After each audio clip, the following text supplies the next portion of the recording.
یعنی نظام تعلیم جو مسلمانوں کا تھا اس میں دین بھی تھا، اس میں دنیا بھی تھی۔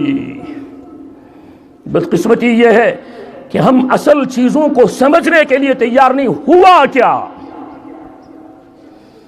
ابو بکر رازی ہے جو بہت بڑا میڈیکل پریکٹیشنر گزرا ہے 10ویں صدی عیسوی کا، اس نے میڈیکل سائنس کے اوپر کتاب لکھی الحاوی، 25 جلدوں کے اندر کتاب ہے۔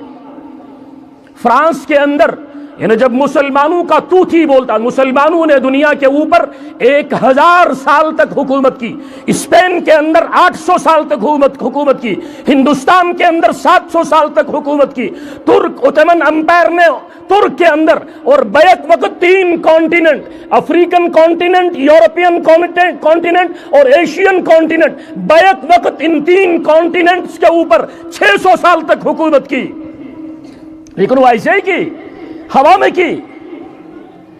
تو یہ ابو بکر رازی 10ویں صدی عیسوی یعنی آج سے تقریباً 800 سال پہلے کا جو سائنسدان ہے، اس نے میڈیکل سائنس کے اوپر 25 جلدوں میں کتاب لکھی الحاوی۔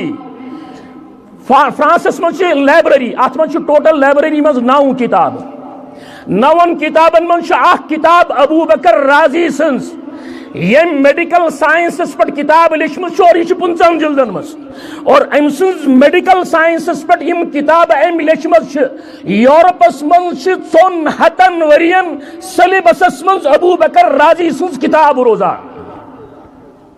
مگر نام آپ کو انگریزی کی کتاب آپ پڑھو گے آپ کو ابو بکر رازی کا نام نہیں ملے گا، آپ کو ریزز کا نام ملے گا۔ ریزز نام بدل دیا، کیوں بدل دیا؟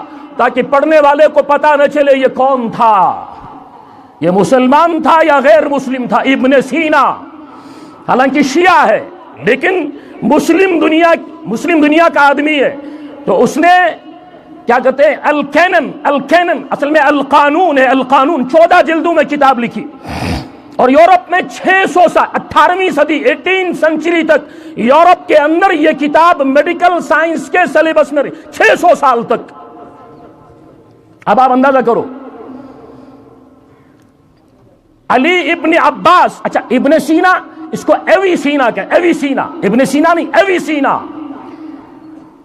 علی ابن عباس اس کو ہیلی عباس کہتے ہیں، ہیلی عباس، علی نہیں ہیلی عباس، یعنی اس طرح امام غزالی کو کہتے ہیں غزل، امام غزالی کا نام نہیں لیں گے غزل، ابن رشد کا نام لیں گے ایویروز، ابن رشد کا نام سیدھے سے نہیں لیں گے۔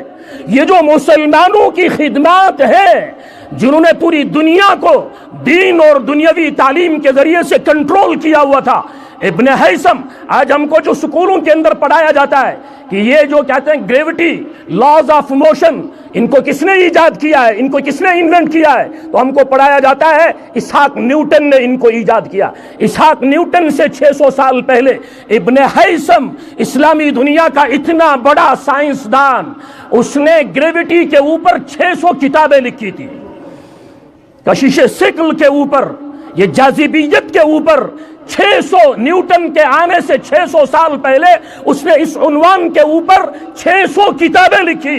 آپ اندازہ کرو، اسی لیے ایک انگریز ایک جگہ لکھتا ہے کہ اس وقت شاید نیوٹن اس درخت کے نیچے بیٹھ کر ہو سکتا ہے کہ ابن ہیثم کی کسی کتاب کو پڑھ رہا ہو، اس کا دماغ چکرا رہا تھا کہ ابن ہیثم کیا لکھ رہا ہے۔ اتنے میں سیب کے درخت سے نیچے ایک سیب گر گیا تو اس نے کہا میں نے گریوٹی کو ایجاد کیا، میں نے گریوٹی کو انوینٹ کیا۔ آپ اندازہ کرو، میتھمیٹکس کے اندر ایک تھیوری آتی ہے الگوریتھم، الگوریتھم، اگر یہ تھیوری نہ ہوتی آج کا آپ کا یہ جو کمپیوٹرائزڈ ایج ہے یہ ایج بھی نہیں ہوتی۔ اگر الگوریتھم، یہ الگوریتھم کس کی تھیسس ہے، یہ کس کی تھیوری ہے؟ ہم کیا سمجھتے ہیں کسی انگریز کی تھیوری ہوگی؟ یہ محمد ابن موسیٰ خوارزمی گزرا ہے، بہت بڑا میتھمیٹیشن جس نے الجبرا کی بنیاد رکھی۔ یہ محمد ابن موسیٰ خوارزمی کی یہ تھیوری ہے الگوریتھم، اور یہ الگوریتھم اصل میں کیا تھا؟ یہ اصل میں الخوارزم تھا، چونکہ یہ خوارزم کا رہنے والا تھا، یہ اصل میں الخوارزم تھا، لیکن انہوں نے اس کو کنورٹ کر دیا الگوریتھم کے اندر۔ اب آپ اندازہ کرو کہ انہوں نے کیا کیا دنیا کو۔ تو مسلمانوں کا جو نظام تعلیم تھا مسلمانوں کا نظام تعلیم اتنا زبردست تھا، ہم یہ سمجھتے ہیں کہ آج ہندوستان کے اندر کہا جاتا ہے کہ ہندوستان کے اندر جو تعلیمی ریشو ہے، ہندوستان کے اندر جو تعلیم کی پرسنٹیج ہے وہ مور دین 70% ہے۔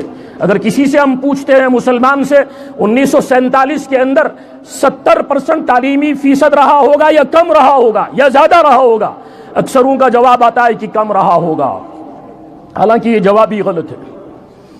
ہندوستان کے اندر جب انگریز داخل ہوا ہندوستان پہ قبضہ کرنے کے لیے، اس وقت لکھتے ہیں لکھنے والے کہ 94% ہندوستان کے اندر لٹریسی ریٹ تھی، اور جب ہندوستان کو انگریز 1947 کے اندر چھوڑ کر گیا ہے تو اس نے 11% کے اوپر اس ریشیو کو پہنچایا تھا۔